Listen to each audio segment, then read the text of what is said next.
we are doing this.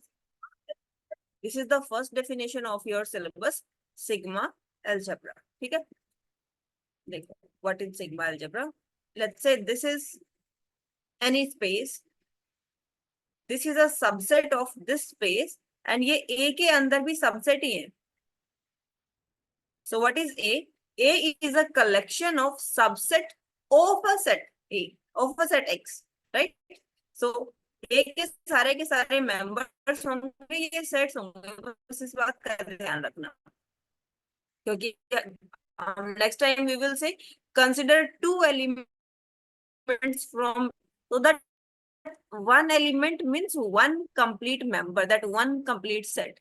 और उस one के लिए जो रिजल्ट लगेंगे वो जो मैंने अभी आपको 4-5 दिन में कराए हैं, वो इस कंप्लीट ए के लिए प्रूफ करना है. ए के जो मेंबर्स है इनके लिए हम ऑलरेडी प्रूफ कर चुके हैं. ठीक है, तो यहाँ से हम स्टार्ट करते हैं. ये क्या कहते हैं, नाम सिग्मा अलजेब्रा रखा जाएगा अगर आप इसमें से कोई एलिमेंट उठाइए A1, एक और एलिमेंट A2, तो A1 यूनियन A2 भी इसमें जाना चाहिए. यही से हम कह सकते हैं A1 इंटरसेक्शन A2 भी इसमें होना चाहिए, या फिर A1 इंटरसेक्शन A2 5 होना चाहिए, डिसजॉइंट होना चाहिए, यानी 5 भी इसमें जाना चाहिए. और ये भी कह रहे हैं अगर A आपका अलजेब्रा में है तो R माइनस A, जिसको कि हम एक कॉम्प्लीमेंट कहते हैं, ये भी A में होना चाहिए. तो ये 3 प्रॉपर्टी हैं. 5 उस स्ट्रक्चर के अंदर जाना चाहिए, 2 सेट का यूनियन इंटरसेक्शन उसमें जाना चाहिए, और हर सेट का कॉम्प्लीमेंट उसमें होना चाहिए. कॉम्प्लीमेंट हम कहते हैं पूरे यूनिवर्सल सेट में से सेट को माइनस कर दो. जैसे मान लो आपका ये कंप्लीट सेट है 1 2 3, x इज इक्वल टू 1 2 3. ठीक है, और अगर पूछा जाए what is the complement of 1, 1 का कॉम्प्लीमेंट, तो ये हो जाएगा कंप्लीट सेट में से 1 को माइनस कर दो. तो 1 2 3 में से 1 को हटा देंगे तो 2 3 आ जाएगा. This is the complement. Complete set minus जिसका भी आप कॉम्प्लीमेंट निकाल रहे हैं वो टोटल माइनस सेट हो जाएगा. ये सिग्मा अलजेब्रा की डेफिनेशन समझ आई. 3 प्रॉपर्टीज प्रूव कर देंगे. अब ये कई बार ऐसा देगा प्रूव करो कि ये स्ट्रक्चर सिग्मा अलजेब्रा है, ये स्ट्रक्चर सिग्मा अलजेब्रा नहीं है, तो उसके लिए ये 3 प्रॉपर्टी प्रूव कर देंगे. 5 उसके अंदर होगा, यूनियन होगा और कॉम्प्लीमेंट. ठीक है ना. अब एग्जाम्पल्स देख लेते हैं. मैंने लास्ट टाइम आपको एक एग्जाम्पल करवाया था कि अगर A मिजरेबल है, B मिजरेबल है, तो A यूनियन B भी मिजरेबल होगा. आज वाली थ्योरम ऐसे है, अगर A सिग्मा अलजेब्रा है, B सिग्मा अलजेब्रा है, तो A इंटरसेक्शन B तो सिग्मा अलजेब्रा होगा, but A union B sigma algebra नहीं है. ठीक है, अब कुछ एग्जांपल्स कर लेते हैं कि सिग्मा अलजेब्रा प्रूफ कैसे करना है. देखो यहाँ पर प्रॉपर्टी लिखी हुई, I don't know why not working. अच्छा ठीक है, जैसे कि वहां पर हम बार बार मेजर लेंथ की मैं बात कर रही थी, लेंथ कवर. अब क्योंकि ये 3D में हम काम कर रहे हैं, बल्कि RN में काम कर रहे हैं, N में प्रूव करने के लिए अपने पास 3 तक हम विजुअलाइज कर पाते हैं, R4 पे हम काम नहीं कर पाते. तो इसीलिए हम यहाँ पर इसको म्यू लेकर के चलेंगे, और म्यू से यहाँ मतलब है volume of A. The volume of A is mu. ठीक है, ये नया नोटेशन है. Volume of A is mu A. You will read it like mu. Volume is always positive. कभी ऐसा तो नहीं कहते ना -3 सेंटीमीटर का मुझे एक रेक्टेंगल मिला. तो volume is always non negative. अच्छा, this is interesting. See, maths में ये यहाँ पर 99% कंफ्यूजन आती है. नॉन नेगेटिव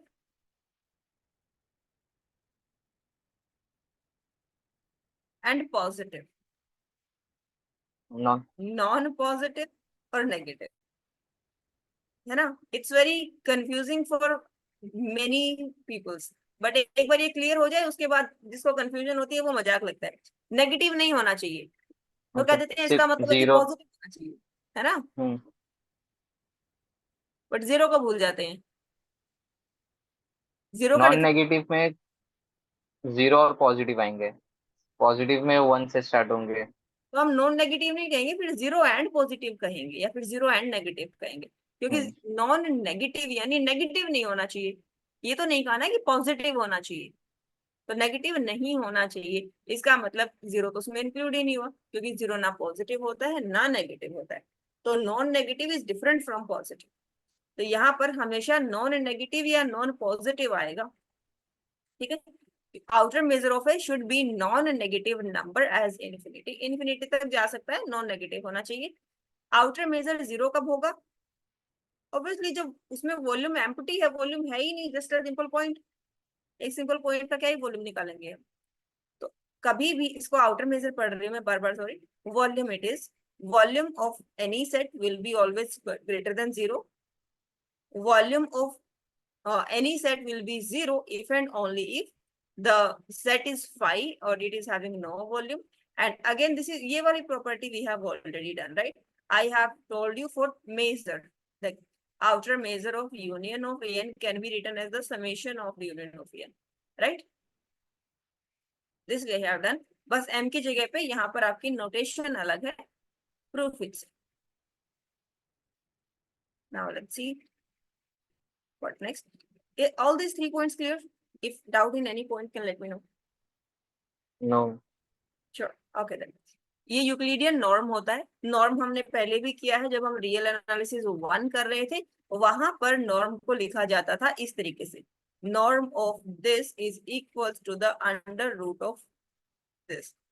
ये हम करते थे इनर प्रोडक्ट स्पेसेस में। यहाँ पर जब हम यूक्लिडियन नॉर्म डिफाइन कर रहे हैं तो ये हम 2D में नहीं कर रहे हैं, n में कर रहे हैं, तो इसीलिए ये आपका जितने डायमेंशन है उतने में चला जाएगा, और ये 1/2 इस रूट के लिए ही आया। तो यूक्लिडियन नॉर्म ऑन Rn इस तरीके से डिफाइन होता है। नॉर्म इसका मतलब है कि लेंथ, नॉर्म का मतलब भी लेंथ होता है, ठीक है। डिस्टेंस बिटवीन 2 पॉइंट्स, एक पॉइंट से दूसरे पॉइंट के बीच में अगर हमें डिस्टेंस निकालना होता है तो ऑब्वियसली ऐसे ही निकालते हैं, but why we are applying the mode? Because distance is never negative, it is always non-negative. Fine. Now if x is equals to y, then the distance will be 0, but still it is we can't say it is positive, it is non-negative. Sigma algebra, what is तो difference क्या है norm और distance में? Norm भी तो length है और distance भी बेसिकली लेंथ हाँ ही होगा। यस, बस क्या कह सकते हैं, टॉपिक अलग है, मतलब नाम अलग आ गया। मैथ्स में क्या कह सकते हैं हम लोग, ब्रांच अलग हो गई, बस इतना ही फर्क है। इंग्लिश का वर्ड है लेंथ और मैथ का वर्ड है norm, that is it, okay. ठीक है। Concept is same. वैसे तो मेजर में और कवर में भी कोई फर्क नहीं, लेकिन मेजर को एक्सप्लेन करने के लिए हम इंग्लिश का वर्ड यूज करते हैं कवर, कि वो उसको कवर कर रहा है, इसका मतलब मैथ की लैंग्वेज में वो उसका मेजर है।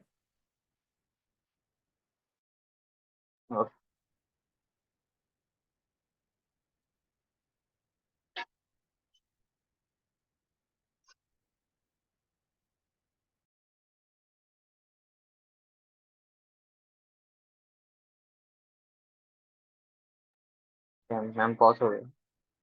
Hello.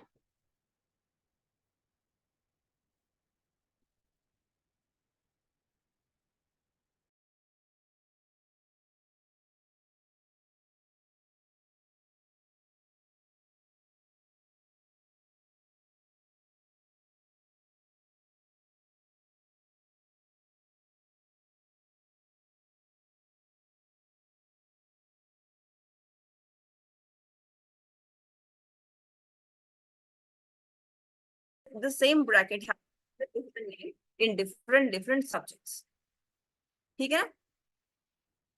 But eventually if you go into the depth ना, they are the same things, representing the same things. Okay. Okay. अब ये सिग्मा अलजेब्रा की डेफिनेशन आ गई है, ये कोई कलेक्शन है, ठीक है। X be a set, A is a collection of subset of X, ठीक है। The bigger one is the X, then A, and then the small subsets, and that small subset collection is A. This collection is called the sigma algebra if empty set belongs to that A. If A belongs to the A, then here it is not X mod A, it is X minus A, which is equals to A complement. Okay, the complete set minus A, here it is written like that. तो पूरे के पूरे math में कहीं भी अगर आपको ये दिखाई दे, इसका मतलब है A का कॉम्प्लीमेंट, यानी कंप्लीट सेट में से ए को माइनस किया गया है, या फिर आप इसको ऐसे लिखिए एक्स माइनस ए। ये वाला थोड़ा नंबर सिस्टम में चला जाता है, इसलिए ये लिखने का तरीका होता है that complement of A. Fine, notation clear. तो अगर ए सेट आपका अलजेब्रा में है तो इसका मतलब है universal set, sorry total set minus that set भी उसमें होना चाहिए। और ये सारे सेट अगर ए के अंदर हैं तो उनका यूनियन करके जो बड़ा सेट आएगा वो भी आपका इसमें जाना चाहिए। ये इस तरीके से है। यहाँ पर एक 1 2 है, यहाँ पर 2 3 है। 1 2 यूनियन 2 3, 1 2 3 आएगा। हम्म, आप लिख रहे तो स्लो चल रहा है शायद।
ठीक है, एक बार और ट्राई करते हैं।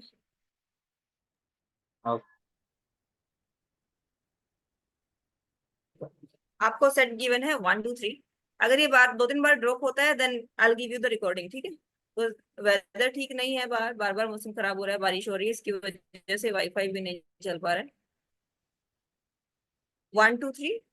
लिख अब रहा 1 2 मैम 3 जब। का यूज करके आप 1 सिंगलटन 2 सिंगलटन 3, 1 2 2 3 1 3 एंड एक 1 2 3, इतने ही सेट बन सकते हैं, राइट यस। ना। तो अब हम इसमें से आपको एक B1 कलेक्शन दी हुई है, एक B2 कलेक्शन दी हुई है, यानी जो हम अलजेब्रा कह रहे थे ए, वो ये गिवन है। पहली बार में कौन कौन आया है इस कलेक्शन के अंदर? एक सिंगलटन 1 आया है, एक कंप्लीट 1 2 3 आ गया, यानी पूरा का पूरा सेट कह दिया इन्होंने, और एक ये आ गया 5। यही है ना, ये 1 2 3 लिख दिया और ये यहाँ पर ऐसे 2 बार लिख दिया, it is the same thing ना, बिकॉज दिस इक्वल टू 1 2 3 और 5। क्या ये 3 सेट का कलेक्शन सिग्मा अलजेब्रा बनेगा? Do you think it is a sigma algebra? देखो, इसका कॉम्प्लीमेंट होता है 5, 5 का कॉम्प्लीमेंट, कंप्लीट सेट में से 5 माइनस कर देंगे पूरा सेट ही आ जाएगा। तो ये तो दोनों है यूनियन, 5 यूनियन भी यूनियन एक्स भी है, एक्स एग्जिस्ट। यूनियन 5 भी है। लेकिन 1 का कॉम्प्लीमेंट क्या होगा? 2 3 होगा, और 2 3 इसमें नहीं है ना। हाँ। तो इसका मतलब this B1 is not sigma. Now let's check for the B2। यहाँ पर इन्होंने कुछ मिस्टेक करी है, 1 2 3 ये ऐसे नहीं होना चाहिए था, ये 1 2 ऐसे होना चाहिए था ना, बिकॉज यहाँ पर इन्होंने कुछ मिस्टेक करी है, इसको हमने सिग्मा अलजेब्रा बनाना है। तो ये हम खुद से कर लेते हैं एग्जाम्पल। ये 1 2 3 है, इसमें कलेक्शन रखते हैं हम एक जिसका नाम B2 है। इसमें 5 आएगा, ऑब्वियसली 5 होना चाहिए। अब अगर आप इसमें 3 सेट ले रहे हो, 3 का कॉम्प्लीमेंट होना चाहिए, 3 का कॉम्प्लीमेंट हो गया 1 2, ठीक है ना। और हम क्या लिख सकते हैं? 5 का कॉम्प्लीमेंट, 5 का कॉम्प्लीमेंट हो गया ये, और इसका कॉम्प्लीमेंट हो गया 5, और 1 2 यूनियन 3 भी हो गया। ये बन सकता है ना, कोई रह तो नहीं गए? 3 का कॉम्प्लीमेंट भी है, 1 2 का कॉम्प्लीमेंट भी है, 5 का कॉम्प्लीमेंट भी है, इसका कॉम्प्लीमेंट भी है, इनका यूनियन 1 2 यूनियन 3, 1 2 3 ये पूरा बन गया, ये भी है, इनका यूनियन भी है और इनका, yes this is a sigma algebra. इसमें यहाँ पर इन्होंने कुछ मिसप्रिंट दी हुई थी, यहाँ पर ये 1 2 था, ठीक है। सारी प्रॉपर्टीज कैसे फॉलो हुई समझ आया? हाँ समझ। ठीक, तो नाउ लिख के दिखाया हुआ है कि जो आपका पहला वाला सेट है ये तो सिग्मा अलजेब्रा नहीं है, क्योंकि इसमें 1 का कॉम्प्लीमेंट नहीं है, दूसरे वाला सिग्मा अलजेब्रा है, ठीक है। देखो इन्होंने 1 2 दिखाया हुआ है B2 में, पर 1 2 वहां पर लिखा नहीं हुआ था, तो वो मिसप्रिंट है। अच्छा, जो सिग्मा अलजेब्रा है, जो आपको फील्ड वाले टॉपिक याद है, ग्रुप, उसके बाद अबिलियन ग्रुप, देखो एक मैथ दूसरे मैथ से कैसे कनेक्टेड है, ग्रुप, ग्रुप के बाद आया अबिलियन ग्रुप, अबिलियन ग्रुप के बाद क्या आया था, रिंग, रिंग के बाद आया कॉम्यूटेटिव रिंग विद यूनिटी, उसके बाद आया फील्ड, और फील्ड के साथ ही इंटीग्रल डोमेन। ये फील्ड में ही जब आगे ये दो प्रॉपर्टीज फॉलो हो जाती है ना सिग्मा अलजेब्रा वाली, तो इसको बोरेल फील्ड कहते हैं। तो यानी वो फील्ड वाली तक 4 यूनिट खत्म हो गई थी, ये उसी का आगे का टॉपिक है, ओके। तो इसको आप बोरेल मेजर कह सकते हैं, बोरेल अलजेब्रा कह सकते हैं, या बोरेल फील्ड भी कह सकते हैं, it is the same thing.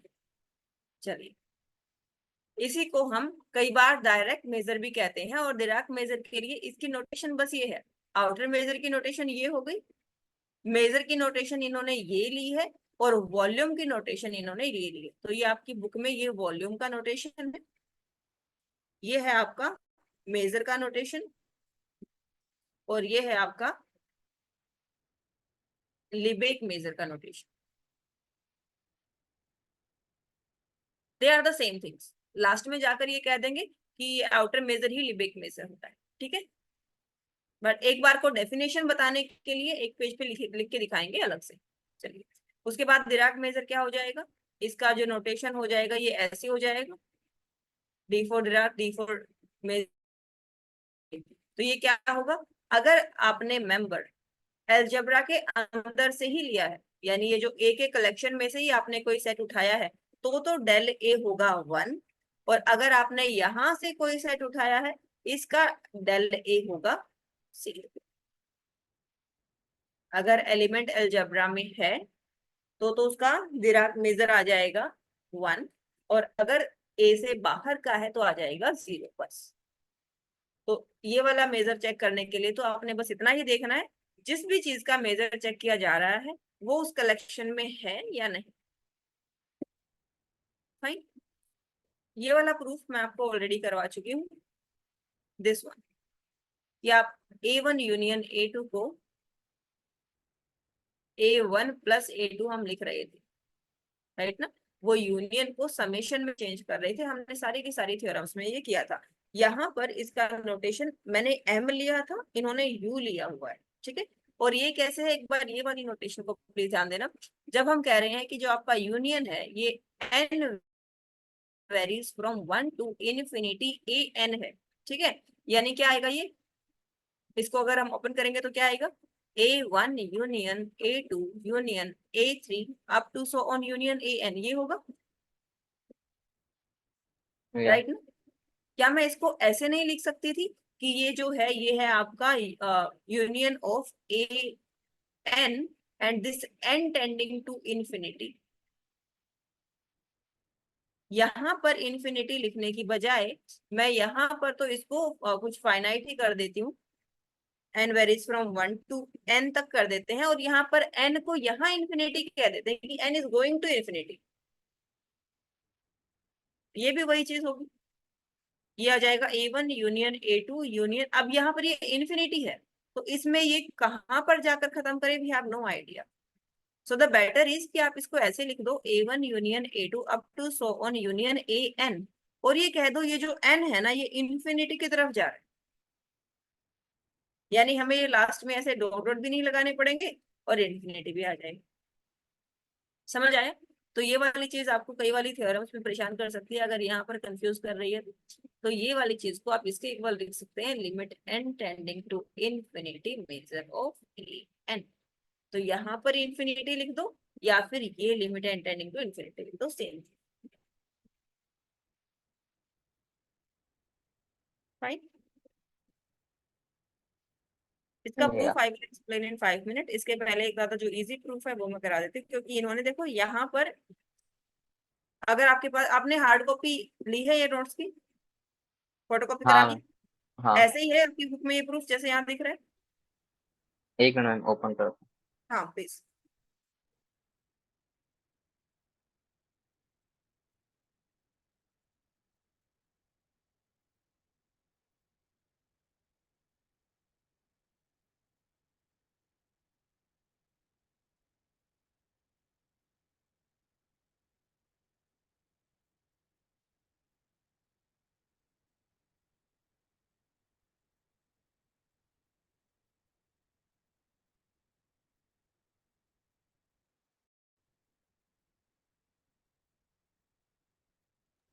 हाँ मैम सेम।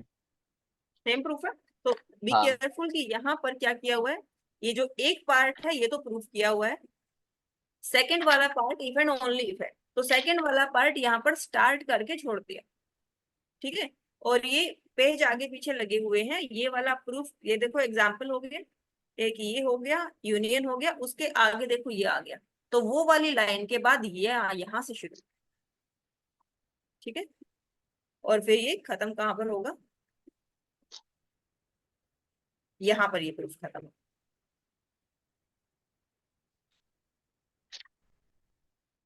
क्लियर हो गया कहाँ से कहाँ तक है ये प्रूफ? यूनिट।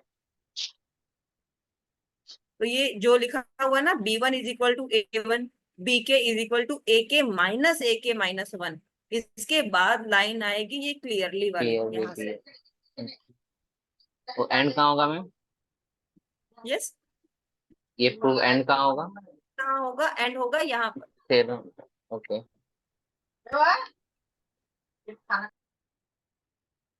हो गया। हाँ ठीक है। प्रूफ मैं ये आपको करवा चुकी हूँ, बट स्टिल एक बार रिवीजन करा दूंगी ताकि हो जाए फटाफट, नोटेशंस एक बार आपको समझ में आ जाए, उसके आगे फिर रिवीजन की जरूरत नहीं पड़ेगी। अब हम ये करते हैं, अभी अभी मैंने आपको बताया था, अगर कोई भी दो सिग्मा अलजेब्रा आपके पास है तो उनका इंटरसेक्शन तो सिग्मा अलजेब्रा होगा, लेकिन यूनियन सिग्मा अलजेब्रा नहीं होगा। यही बात जब हम मिजरेबल में करते हैं, तो मिजरेबल में यूनियन A1 और A2 अगर मिजरेबल है तो A1 यूनियन A2 मिजरेबल होता है। तो do not confuse that thing, measurable and sigma algebra are two different different definitions. Let's prove. You will say that this is the most interesting proof of the complete syllabus that I can say till now. Intersection में बस वो चीज जाती है जो हर हो, इतना सा कॉन्सेप्ट क्लियर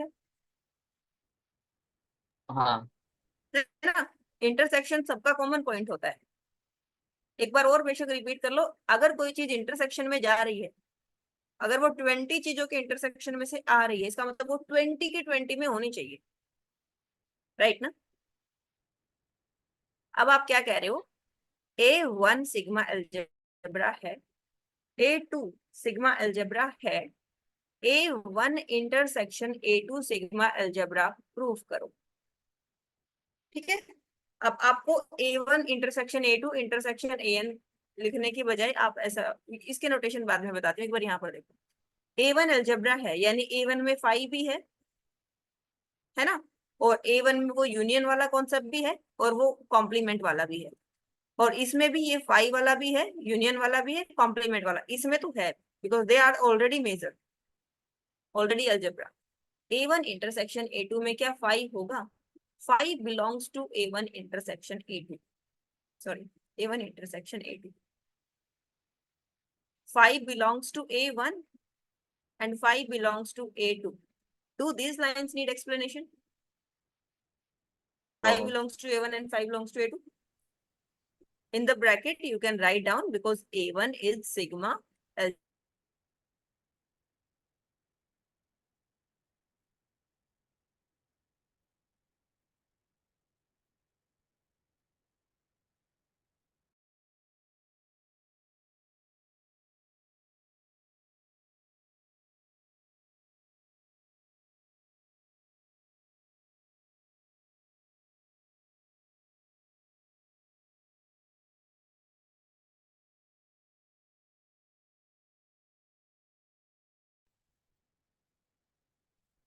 एकदम लास्ट पॉइंट पे खत्म होता है ये। वीडियो तो कैमरा बंद करके ट्राई करते। आवाज आ रही थी मेरी? हेलो, कहाँ तक कर लिया था? जी 5 1 intersection 5 is equal to inter A1 intersection A2। ठीक है, तो 5 belongs to A1 and 5 belongs to A2. Why? Because A1 is sigma algebra, A2 is sigma algebra. This implies 5 belongs to A1 intersection A2, right? जी Because A1 में भी है, A2 में भी है, तो A1 intersection A2 में भी होगा, isn't it? Is this property clear? So this is the first property, that A1 intersection A2 is sigma. हाँ Fine.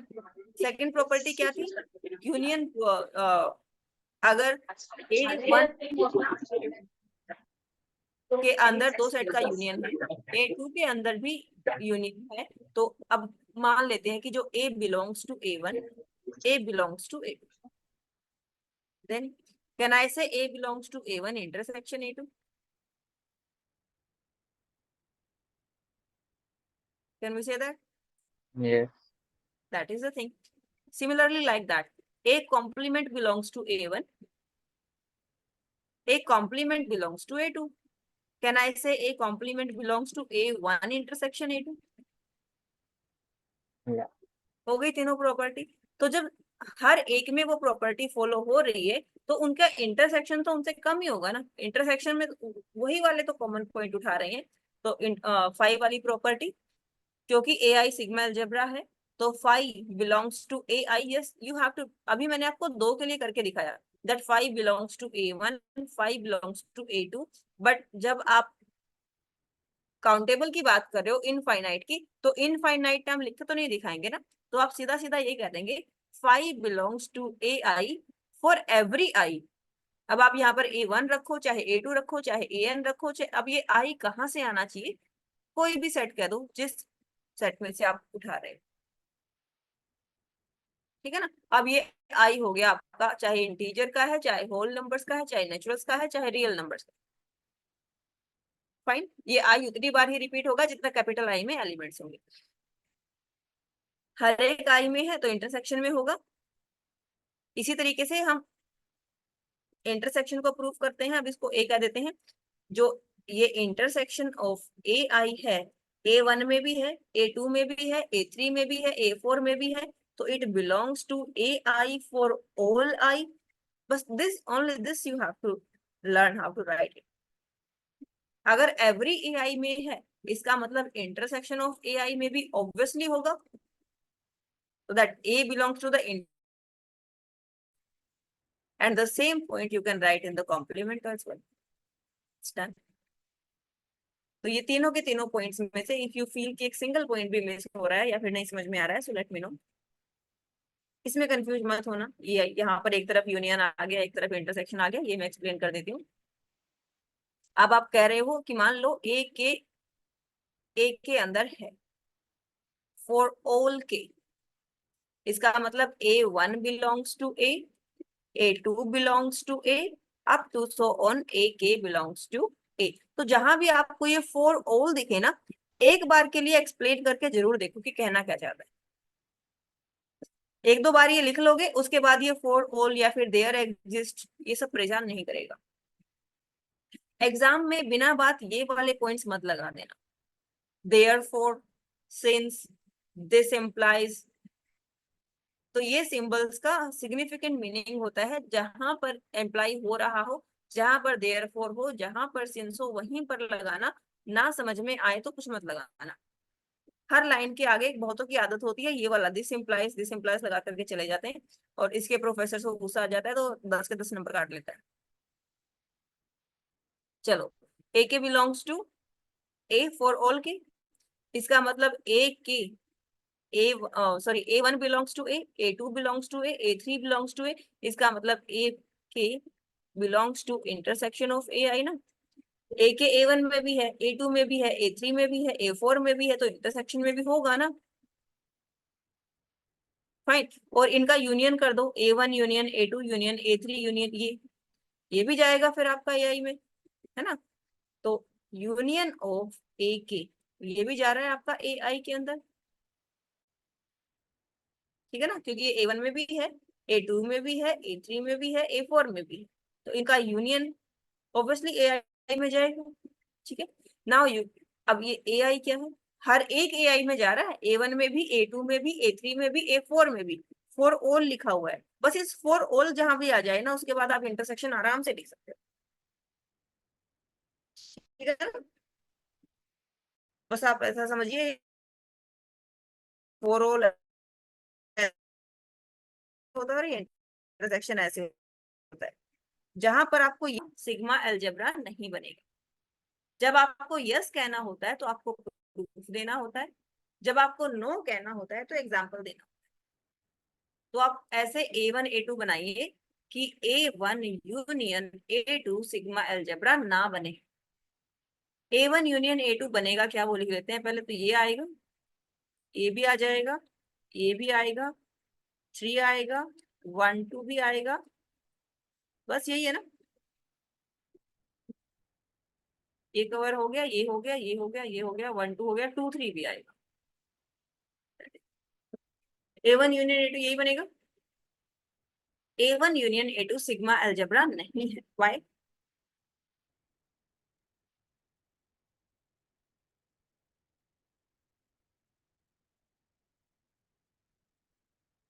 वाई A1 अगर यूनियन, यस, अगर 1 और 3 को यूनियन ले तो 1 3 अवेलेबल है। 1 belongs to A1 union A2, 3 belongs to A1 union A2, but 1 union 3, that is 1 3, does not belongs to A1 union A2, ठीक है। तो यहाँ पर ये इन्होंने हाफ ही लिखा हुआ है, 1 belongs to, यहाँ पर लिखना चाहिए था and 3 belongs to A1 union A2, but 1 3 does not belongs to A1 union A2, तो यहाँ पर ये वाली चीज भी ऐड कर लीजिए, 3 belongs to A1 union A2, right. अब वो जो प्रूफ मैं कह रही थी करवाना है, वो वाला करवाती हूँ। यू नोटेशन वॉल्यूम का है, यू स्टार नोटेशन जो ये बार बार यूज करेंगे यहाँ पर, ये आपका आ जाएगा आउटर मेजर के लिए, देखो, और सिर्फ एक ही पेज पे लिख के बताया है, उसके आगे वाले पेज पे तो ये कह देंगे जो यू स्टार होता है ना, यही एम स्टार होता है। मैंने जो आपको स्टार्ट करवाया था डे 1 से, वो यहाँ से करवाया था, लीबे आउटर मेजर से, राइट, ये उसके पहले का बेसिक्स है।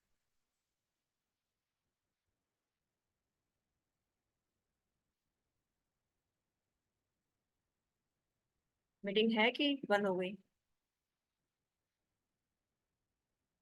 Hello, yes ma'am. Okay. Camera बंद होने के बाद पता नहीं चलता है कि स्क्रीन शेयर हो रही है कि नहीं हो रही। अब मुझे आपको प्रूफ कराना था जो हमारा ये मिसमैच था, कौन से पेज पे था वो, यही है ना।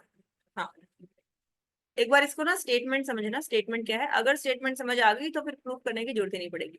मैंने आपको फाइनाइटली एडिटिव और काउंटेबली एडिटिव की प्रॉपर्टी सबसे पहले दिन करवाई थी। फाइनाइटली एडिटिव और काउंटेबली एडिटिव क्या चीज होती है, याद है थोड़ा बहुत? देखो ये होता है, ये अगर ये वाली प्रॉपर्टी फॉलो हो रही है तो हम उसको एडिटिव कहते हैं।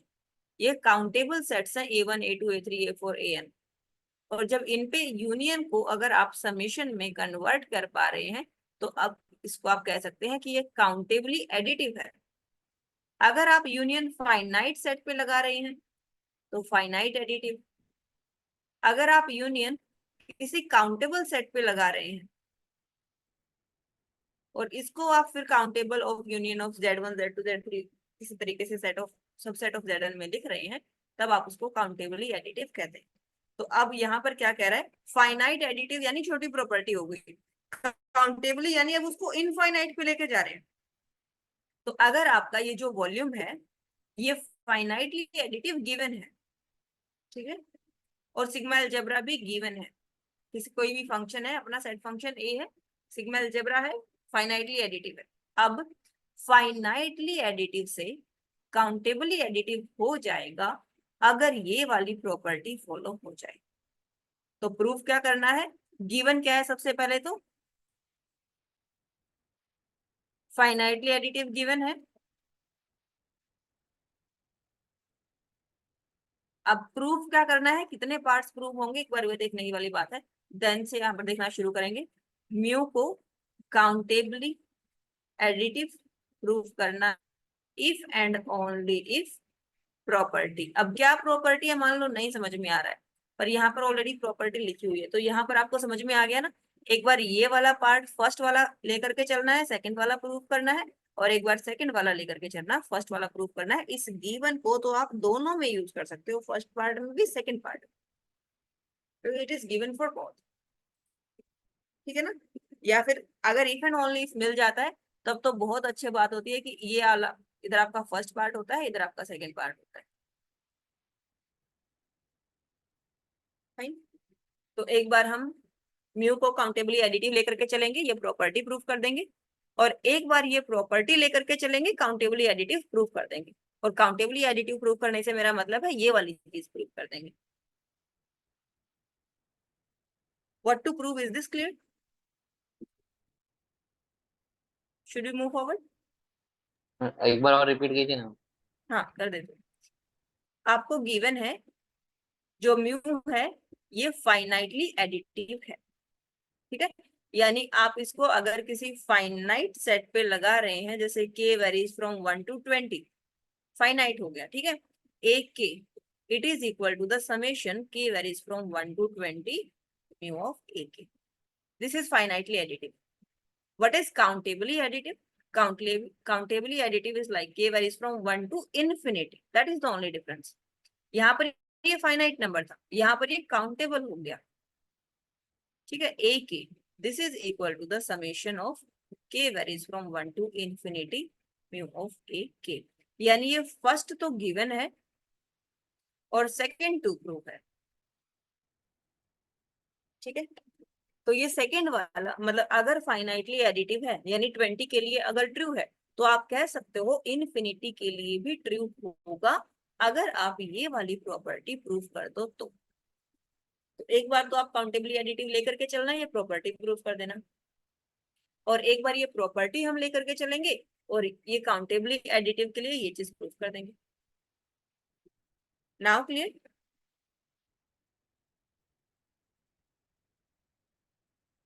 या fine. So now let's see. अच्छा इसमें ये वाली चीज भी है, A1 is contained in A2 is contained in A3 is contained in A4। तो इस तरीके से है ये सेट, ये भी ध्यान रखना, ऐसा होना चाहिए तभी आप ये प्रॉपर्टी सच कह सकते हैं।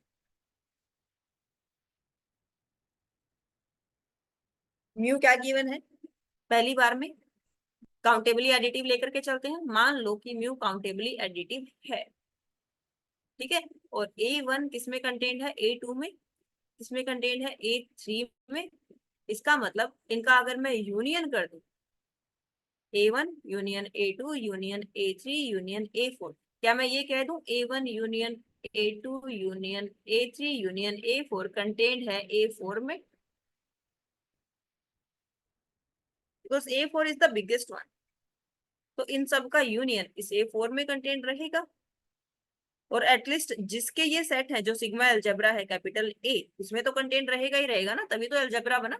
सिग्मा अलजेब्रा गिवन है, यूनियन उसमें कंटेंट करती है, यानी यूनियन ऑफ AI। अच्छा I varies from 1 to k नहीं होगा, I varies from 1 to infinity होगा, क्योंकि आप काउंटेबली एडिटिव मान के चल रहे हो। अगर यहाँ पर फाइनाइटली एडिटिव लिखा होता तो यहाँ पर 1 to k होता, फाइनाइट होता कुछ। डिफरेंस समझ आया काउंटेबल में और फाइनाइट में? या ठीक। तो यहाँ पर हम क्या कह सकते हैं, ये जो यूनियन है ये आपका कंटेंट होगा सिग्मा अलजेब्रा के अंदर। अब दोनों तरफ वॉल्यूम लगा देते हैं। Volume of this I varies from 1 to infinity AI। इसको मैं क्या लिख सकती हूँ, आई टोल्ड यू, यहाँ पर इन्फिनिटी लिख दो, या फिर कह दो ये जो आई है ना ये इन्फिनिटी की तरफ जा रहा है, और इसको ऐसे ही कह दो, ठीक है। न्यू ऑफ एन ऐसे कैसा लिख दो, और i varies from 1 to infinity लिखने की बजाय आप कह दो limit n tending to infinity. Fine, यही वाली चीज आपकी टू प्रूफ थी, काउंटेबली एडिटिव लेकर के चले और ये वाली चीज आपने प्रूव कर दी।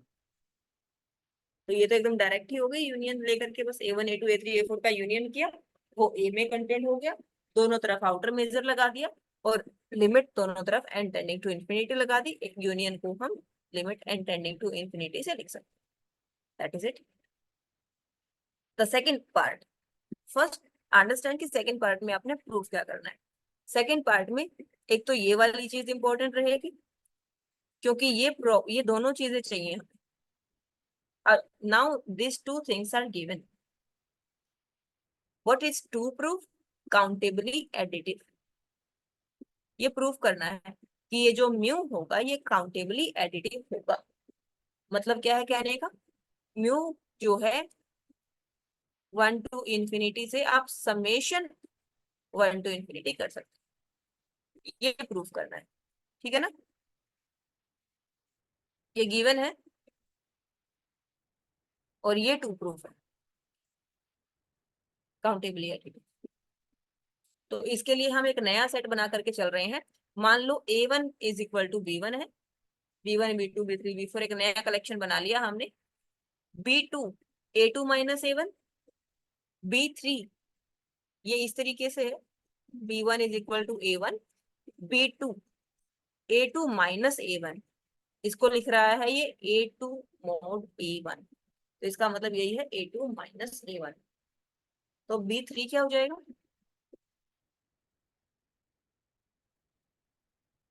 A3 माइनस A2, तो BK क्या हो जाएगा, BK minus BK minus 1, right. And इसी को ये लिख रहा है BK mod BK minus. Is this notation clear? Yeah. Fine. After that,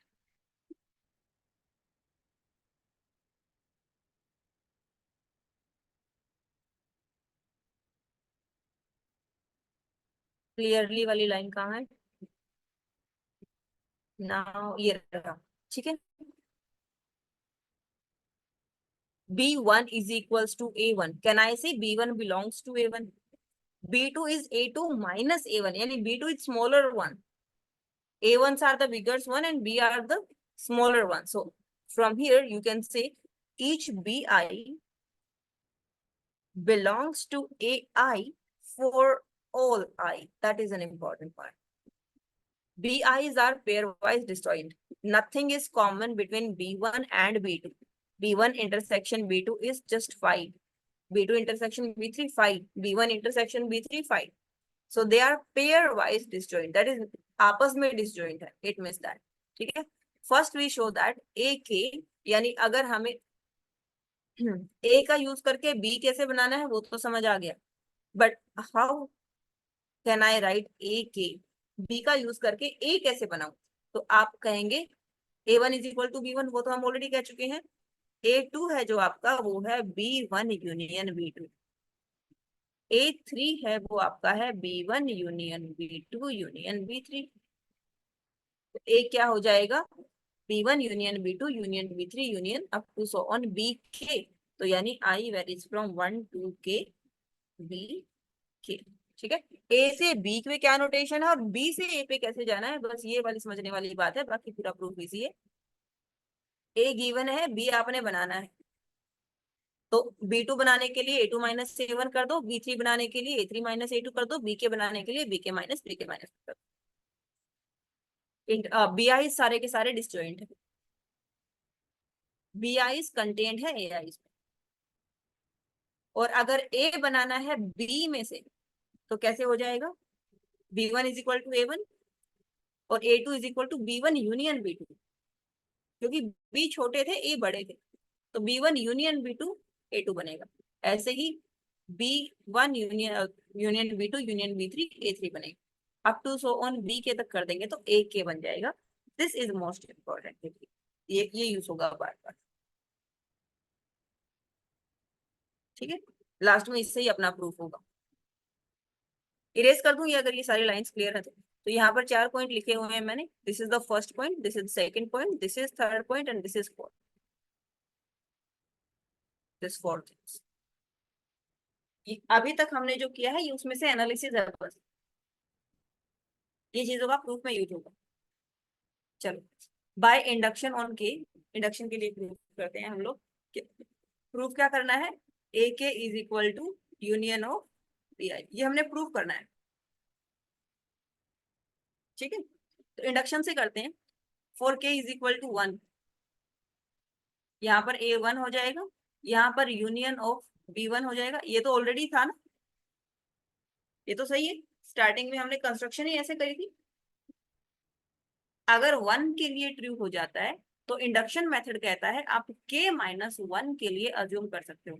तो आप अज्यूम कर लीजिए k माइनस 1 के लिए रिजल्ट ट्रू है, यानी a k माइनस 1 जो है वो यूनियन है i varies from 1 to k minus 1 B i. ये आपने अज्यूम कर लिया। अब आपको k के लिए प्रूफ करना होगा, तो k को आप कैसे लिखेंगे?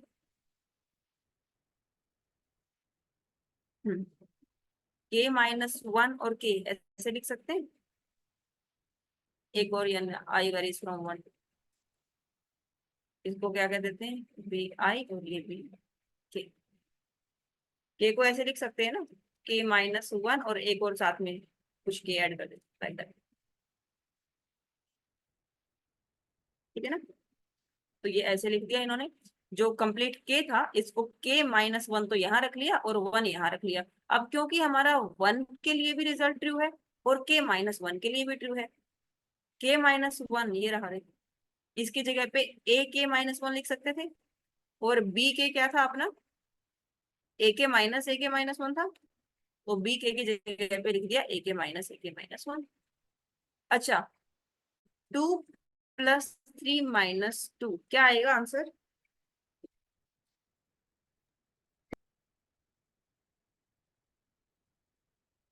I am adding and subtracting the same thing.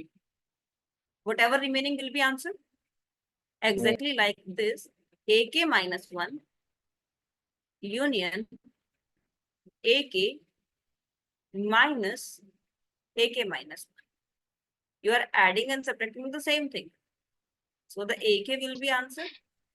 So that's how the AK is coming. Fine. तो अभी आपने क्या प्रूव कर दिया, I varies from 1 to K, BI is equals to AK. This you have. Is it clear? कैसे prove किया? 1 के लिए दिखा दिया, k माइनस 1 के लिए अज्यूम कर लिया, k को ब्रेक कर लिया, k माइनस 1 के लिए तो ऑलरेडी अज्यूम कर लिया था तो वो वैल्यू ही पुट कर दी, और k के लिए क्या किया, लास्ट वाली वैल्यू, तो result is true for k। अभी तक तो हमने बस ये इतना सा पार्ट प्रूव किया।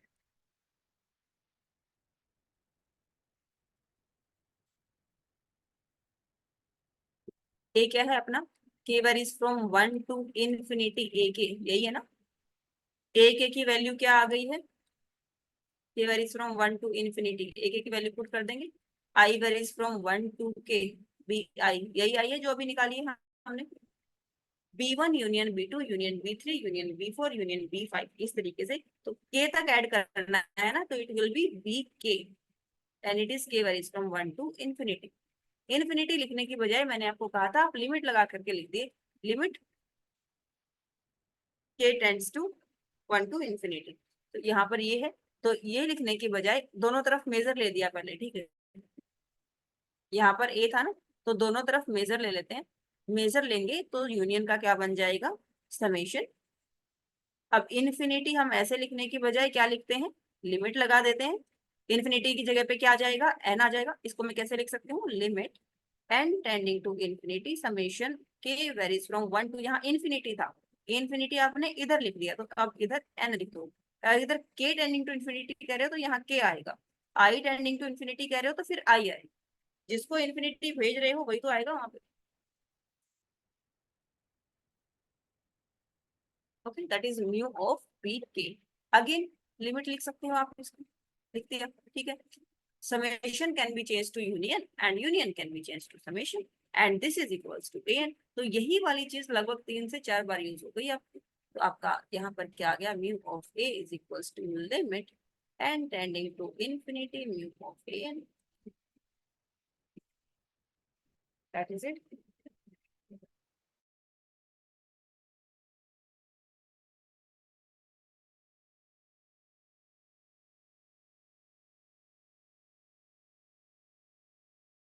If you have any compact set, तो हर एक कॉम्पैक्ट सेट का, कॉम्पैक्ट का मतलब है क्लोज एंड बाउंडेड, ठीक है, तो इसका एक फाइनाइट सब कवर जरूर मिलेगा। अगर कोई सेट क्लोज है और बाउंडेड है तो आपको उसका एक फाइनाइट सब कवर मिलेगा। फाइनाइट सब कवर से मेरा मतलब है जो इंटरवल्स आपको इसको कवर करने के लिए चाहिए ना, वो फाइनाइट हो, इनफाइनाइट इंटरवल्स की जरूरत नहीं पड़ेगी। तो दिस इज द रिजल्ट, जो मैंने आर वाले आपको रिजल्ट्स करवाए थे, उनका ही रिजल्ट है। Every compact set have a finite सब, और फाइनाइट का मतलब है कि उसमें इन्फिनिटी नहीं आएगा, फाइनाइट नंबर ऑफ इंटरवल्स ही आपका कवर बना देंगे। Is this clear?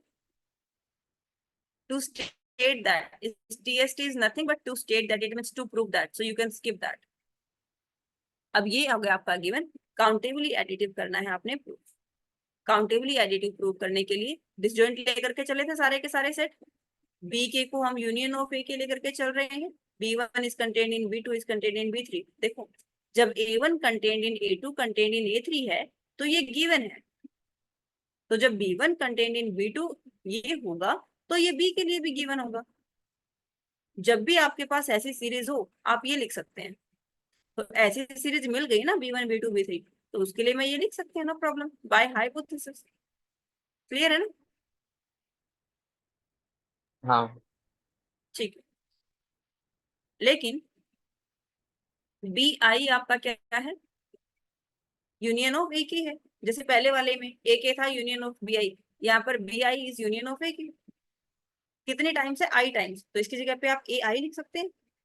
फिर से इन्फिनिटी की जगह पे लिमिट लिख सकते हैं, exactly same points you see. Infinity की जगह पे लिमिट लिख सकते हैं, summation, union and summation can be interchange, ये आ गया म्यू ऑफ AI। तो देखो यहाँ पर ये यूनियन था इन्फिनिटी और यहाँ पर ये समेशन आ गया। यही तो काउंटेबली एडिटिव के लिए प्रूफ करना होता है ना, दैट इज इट। एक ये बहुत अच्छी थ्योरम है कि अगर U जो है ये कवर कर रहा है A को, V भी कवर कर रहा है A को, तो U प्लस V भी A को कवर करेगा। मतलब ये ऐसा समझो, मान लो आपके पास एक 2x2 की बुक है, कोई डायरी है, इसको कवर करता है 2x2 का एक पेपर, इसको कवर करता है 3x3 का एक पेपर, तो 2x2 प्लस 3x3 यानी 5x5 का पेपर भी इसको कवर कर देगा। Isn't it obvious? या है ना? अगेन आई एम सेइंग कि 2x2 को किसी से मल्टीप्लाई कर दो, T से, 5 से कर दिया, तो मल्टीप्लाई करके जो आएगा वो भी इसको कवर करेगा, राइट है? तो ये नंबर्स वाले में हमें आराम से समझ में आता है, जैसे ही नंबर्स की नोटेशंस बनती है हमारा दिमाग हैंग होने लग जाता है। तो यहाँ पर आपको 2 कवर ऑलरेडी मिल गए। प्रूफ करो कि ऐड करने के बाद कुछ बड़ा ही बनेगा। कवर में से कुछ सब्ट्रैक्ट तो कर नहीं रहे ना, कुछ ऐड ही कर रहे हैं, और वो ऑलरेडी कवर है, तो चाहे उसमें जितना मर्जी ऐड करते रहो, 2x2 से बड़ा तो सब कुछ ही उसको कवर कर देगा, चाहे आप उसको किसी से मल्टीप्लाई कर दो। और ऑलरेडी आपने गारंटी दे दिया कि आप पॉजिटिव नंबर मल्टीप्लाई कर रहे हैं, नेगेटिव तो हो नहीं सकता है। तो 2x2 को किसी भी पॉजिटिव नंबर से मल्टीप्लाई कर दो, 2x2 को तो वो कवर कर ही देगा। फाइन ना? बस यही लाइनें लिखनी सीखनी। म्यू प्लस न्यू, इसको पढ़ेंगे म्यू, इसको पढ़ेंगे न्यू, ठीक है ना? तो म्यू एंड न्यू, यू भी मत कहना इनको। म्यू और न्यू दोनों के दोनों कवर है, दोनों काउंटेबली एडिटिव होंगे, और अगर ए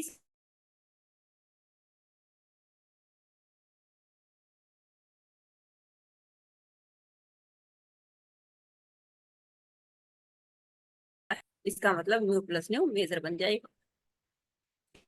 मैम आपका वॉइस ब्रेक से हो गया अगर था। Mu countable additive, voice break हो गया? हाँ। Okay, I repeat that. अगर ए आपका कोई काउंटेबली एडिटिव सेट है, बी काउंटेबली एडिटिव सेट है, तो a plus b countably additive होता है। ठीक है, ऐसे ही टी मल्टीप्लाई बाय ए भी काउंटेबली एडिटिव होता है।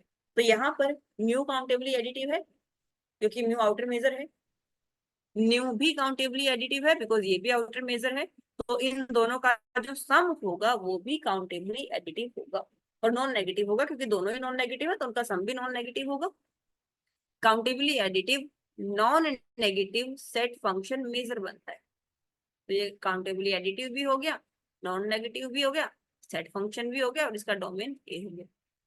ठीक है ना, क्योंकि म्यू का डोमेन है ए और न्यू का डोमेन है ए, तो म्यू प्लस न्यू का भी डोमेन ए ही होगा। ठीक है ना, same is the line for the T multiply by mu also. Mu is countably measure set. If you multiply it with something, again it will be countably additive, non-negative set function with the same domain. That is important. Domain must be same. ठीक है ना, जो mu का domain है T multiply by mu का भी वही domain होना चाहिए। That is it. एंड ये इंपॉर्टेंट है, ये कई बार आ जाती है, देखने में हमें बहुत इजी सी लग रही है, but sometime it is there in sometimes in 8 marks also. आपका तो 10 मार्क्स का होता है, we had the highest 8 marks questions and it was there in the 8 marks, because बहुत इजी को हमें लिखना नहीं आता है, किसको लिखूं कैसे, that is again a skill.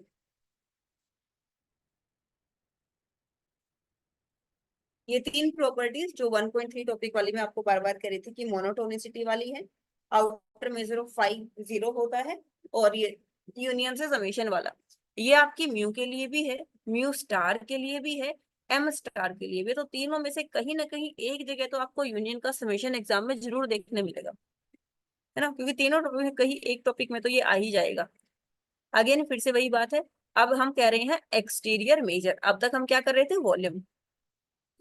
Volume में और मेजर में क्या फर्क है, जो अगर आपका कोई 2x2 का क्यूब हम लेते हैं तो वॉल्यूम निकालने का एक फिक्स फॉर्मूला होता है, उससे ज्यादा या उससे कम उसका वॉल्यूम नहीं होता है, यानी हम उसका एग्जैक्ट कवर फाइंड कर रहे हैं, है ना। लेकिन जब हम मेजर की बात कर रहे हैं तो इसका मतलब है इस एग्जैक्ट कवर के जितना या इससे बड़ा कोई कवर।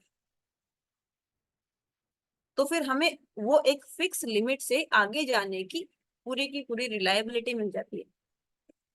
ठीक है ना, 2x2 का रेक्टेंगल है, या फिर स्क्वायर ले लेते हैं ताकि 2x2, तो इसका तो एरिया सीधा 4 हो जाएगा ना, लेंथ मल्टीप्लाई बाय ब्रेड्थ,